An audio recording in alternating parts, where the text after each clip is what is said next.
तो चलिए दोस्त, आज का क्लास स्टार्ट करता हूँ। चैप्टर 10 अधिनायक, ठीक ना। अधिनायक लेखक है दोस्तों रघुवीर साहब, ठीक ना। रघुवीर साहब जी हैं अधिनायक लेखक। तो आज इस वीडियो में जितनी भी अधिनायक के बारे में हिंदी में ऑब्जेक्टिव बनता है अधिनायक में, सारा ऑब्जेक्टिव इस वीडियो में कराया जाएगा। चैप्टर 10 अधिनायक के लिए, ठीक ना दोस्तों। वीडियो में अंत तक बने रहेगा और चैनल पर नए चैनल को जरूर सब्सक्राइब करिए आप वीडियो को पूरा वॉचिंग करिए। चलिए पहला नंबर क्वेश्चन की ओर बढ़ते हैं कि कमोदी नामक कविता केंद्र के साथ स्थापन है, ठीक ना। जो कमोदी नामक कविता है केंद्र का स्थापक दोस्तों रघुवीर साहब। क्या है? रघुवीर साहब ने कमोदी नामक कविता का संस्थापन किया, ठीक ना। ऑप्शन नंबर बी होगा। चलिए बात दूसरा नंबर क्वेश्चन ध्यानते हैं। क्या करा दोस्त कि सिंहासन पर बैठा हुआ उनके तमंगे और कौन लगता है, यह पंक्तियाँ किस शीर्षक कविता में लिखा गया है? तो अधिनायक में। क्या है?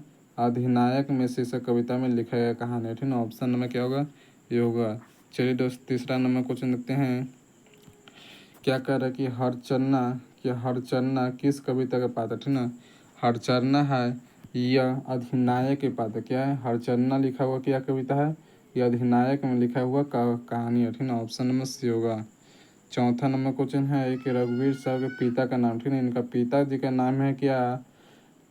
शिक्षक। क्या है? पिताजी का नाम क्या है? तो पिताजी का क्या सॉरी रघुवीर साहब जी के पिता क्या करते थे? क्या करते थे दोस्तों? तो एक शिक्षक थे। क्या थे? ये शिक्षक थे। ऑप्शन नंबर सी होगा। पाँचवा नंबर क्वेश्चन है कि रघुवीर साहब जी की उनकी किस कृति पर साहित्य अकादमी पुरस्कार मिला था? तो दोस्तों चलिए option A B C D, चलिए बताइए इसका आंसर किस साहित्य अकादमी पुरस्कार के लिए मिला था? तो लोग भूल गए। क्या है? लोग भूल गए या इनका अकादमी पुरस्कार प्राप्त हुआ था। चलिए छठा नंबर क्वेश्चन है कि डरा हुआ मन बेमन जिसका बजा रोज जान बजाता है, यह पंक्ति किस शीर्षक कविता में लिखा हुआ है? तो यह अधिनायक में लिखा गया, ठीक ना। चलिए सातवां नंबर क्वेश्चन के देखते हैं। कह रहा है कि अधिनायक कैसी कविता, ठीक ना। जो अधिनायक है कैसी कविता है? तो यह व्यंग कविता, ठीक ना। और यह व्यंग कविता कहा जाता है। आठवां नंबर क्वेश्चन है कि अधिनायक शीर्षक कविता में पुस्तक से लिए गए, जो अधिनायक शीर्षक कविता है यह किस पुस्तक से लिया गया है? 20 में 22 में पूछा कहानी है। चलिए बताइए कि जो अधिनायक शीर्षक कविता है किस पुस्तक से लिया गया है? तो आत्महत्या के विरोध, ठीक ना। आत्महत्या के विरोध है जो अधिनायक के पुस्तक से लिया गया है। चलिए नौवां नंबर क्वेश्चन है कि लोग भूल गए किसकी रचना है? तो यह रघुवीर साहब, ठीक ना। रघुवीर साहब जी के लिखा हुआ है। 10वां नंबर है कि रघुवीर साहब ने कौन सी कविता लिखी, ठीक ना। क्या कर रहा है कि रघुवीर साहब जी हैं कौन सी कविता लिखे हैं? तो अधिनायक, ठीक ना। क्या है? अधिनायक ने लिखे हैं। 11 नंबर जानते हैं कि अधिनायक से कविता किस तरह से कविता। क्या है दोस्तों? जो अधिनायक है यह किस तरह से कविता है? तो व्यंग प्रधान, ठीक ना। यह व्यंग प्रधान है। चलिए 12 नंबर क्वेश्चन है कि रघुवीर साहब किस काल के कवि? चलिए बताइए इसका आंसर कि रघुवीर साहब किस काल के कवि हैं? तो आधुनिक काल। क्या है? आधुनिक काल के यह कवि कहा जाते हैं। 13 नंबर क्वेश्चन है कि रघुवीर साहब जी का जन्म कहाँ हुआ? तो यह 18 में 19 में 23 में पूछा कहाँ है। ऑब्जेक्टिव 3 बार पूछे हैं बिहार बोर्ड में। कह रहा है कि रघुवीर साहब जी का जन्म कहाँ हुआ था? तो यह लखनऊ उत्तर प्रदेश में। क्या है? लखनऊ उत्तर प्रदेश में इनका जन्म हुआ था। चलिए 14 नंबर क्वेश्चन है कि रघुवीर साहब जी के एम.ए किस विश्वविद्यालय में किए थे? क्या दोस्तों? जो रघुवीर साहब जी हैं तो एम.ए किस विश्वविद्यालय में किए थे? तो ये लखनऊ विश्वविद्यालय। क्या है? ये लखनऊ विश्वविद्यालय में किए थे। क्या एम.ए किए थे। 15 नंबर क्वेश्चन है कि अधिनायक कौन है, ठीक ना। जो अधिनायक कौन है? चलिए बताइए कि अधिनायक कौन है? तो एक प्रकार सत्ताधारी वर्ग, ठीक ना। सत्ताधारी वर्ग है।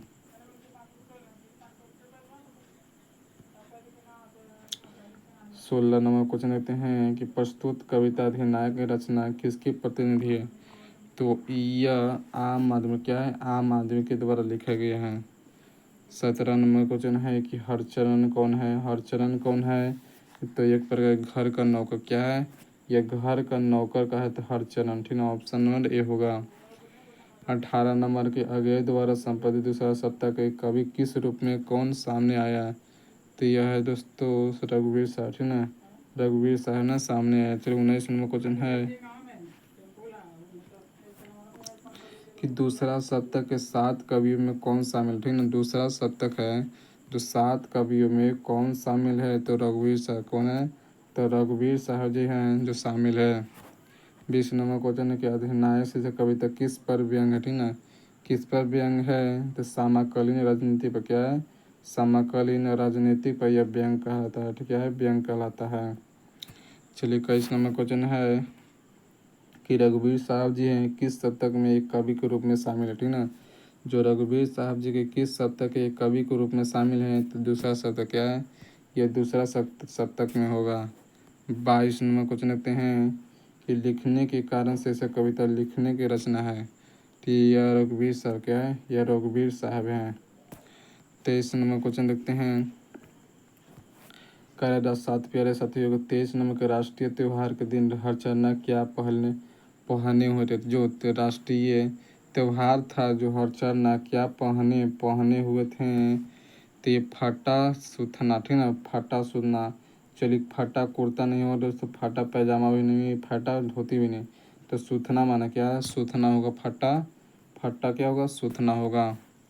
24 नंबर क्वेश्चन है कि निम्नलिखित में कौन सी रचना रघुवीर साहब जी की है। चलिए ऑप्शन में एक देते हैं, ये देते हैं कि काट का सपना, टूटी हुई बिखरी हुई, या वे लोग भूल गया ध्रुवंशनी, ठीक ना। तो जो रघुवीर साहब जी के लिखा हुआ है कहान, रघुवीर जी की लिखा हुआ कौन सी रचना है, तो वे लोग भूल गए, ठीक ना, वे लोग भूल गए, वह रघुवीर साहब जी का लिखा हुआ कहानी है, ठीक ना। 25 नंबर का क्वेश्चन कर रहा है कि रघुवीर साहब जी ने नई दिल्ली से निकलने वाली किस अखबार को विशेष संपादक थे, तो यह दोस्तों नवभारत टाइम्स, ठीक है, नवभारत टाइम्स होगा, ऑप्शन नंबर ये होगा। 26 नंबर क्वेश्चन है कि रघुवीर साहब जी का समाचार साप्ताहिक प्रधान संपादक हैं, रघुवीर साहब जी का जो साप्ताहिक प्रधान संपादक हैं तो दिनमान का, ठीक ना, दिनमान था, ऑप्शन नंबर ये होगा। 27 नंबर क्वेश्चन है कि दिल्ली मेरा प्रदेश क्या है, दिल्ली मेरा प्रदेश क्या है, एक प्रकार का निबंध, क्या है, एक निबंध है। 28 नंबर क्वेश्चन है कि आत्महत्या का विरोध किन की कहानियाँ है, तो एक प्रकार क्या है, कविता है, ठीक ना, जो रघुवीर साहब क्या है, एक प्रकार का कविता है, ऑप्शन नंबर सी होगा। रघुवीर साहब ऐसे निबंध होगा, ठीक ना, कविता नहीं होगा, निबंध होगा, ऑप्शन नंबर हमारा करेक्ट आंसर ये होगा, निबंध होगा। 19 नंबर क्वेश्चन है कि रघुवीर साहब जी का जन्म कब हुआ था, ठीक ना, जो रघुवीर साहब जी का जन्म हुआ था 9 दिसंबर 1900, ठीक ना, 9 दिसंबर 1929 में उनका जन्म हुआ था। 30 नंबर क्वेश्चन रखते हैं कि रघुवीर साहब जी के पिता का नाम है, चलो बताइए कि रघुवीर साहब जी हैं इनके पिता का नाम था क्या, तो हरदेव साहब, ठीक ना, हरदेव साहब इनके पिताजी का नाम था। 31 नंबर क्वेश्चन है कि रघुवीर साहब जी का जन्म स्थान कहाँ है, ठीक ना दोस्तों, चलिए बताइए जो रघुवीर साहब जी का जन्म स्थान कहाँ है, तो लखनऊ में, क्या है, लखनऊ में इनका जन्म स्थान हुआ था, ठीक ना, ऑप्शन में क्या होगा, बी होगा। 32 नंबर क्वेश्चन है कि कौन सी कृतियाँ है जो रघुवीर साहब जी के, ठीक ना दोस्तों, बताइए जी कौन सी कृतियाँ है जो रघुवीर साहब जी के नहीं जी की है। सीढ़ियों पर धूप, ठीक ना, सीढ़ियों पर धूप है जो रघुवीर साहब जी की कृतियाँ हैं, ठीक ना, ऑप्शन नंबर डी होगा। 33 नंबर क्वेश्चन ध्यान देते हैं कि अधिनायक रचयिता हैं रघुवीर साहब। 34 नंबर को हंसे हंसो जल्दी हंसो कविता है रघुवीर साहब, क्या रघुवीर साहब जी की कहानी है। 35 नंबर क्वेश्चन है कि रघुवीर साहब जी किस प्रधान संपादक हैं, तो दिनमान, क्या है दोस्तों, दिनमान है जो रघुवीर साहब जी के संपादक हैं। चलिए ध्यान दीजिएगा, अरे भाई चलिए ध्यान दीजिएगा कि 36 नंबर का रघुवीर साहब जी किस कृति का रचना है, तो यह कुछ पत्ते कुछ चिटियाँ, ठीक ना, कुछ पत्ते कुछ चिटियाँ हैं जो रघुवीर साहब जी की क्या है, कृतियाँ हैं।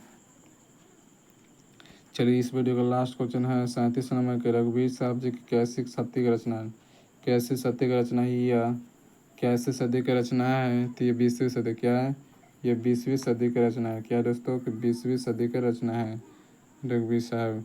चलिए दोस्तों आज की वीडियो इतना ही, मिलते हैं अगले वीडियो के साथ। चैनल पर नए चैनल को जल्द सर्च करें, आपको लाइव वीडियो को जरूर करिएगा, ठीक ना, मिलते हैं नेक्स्ट वीडियो के साथ ऐसे लेकर। थैंक यू, आज की वीडियो इतना ही।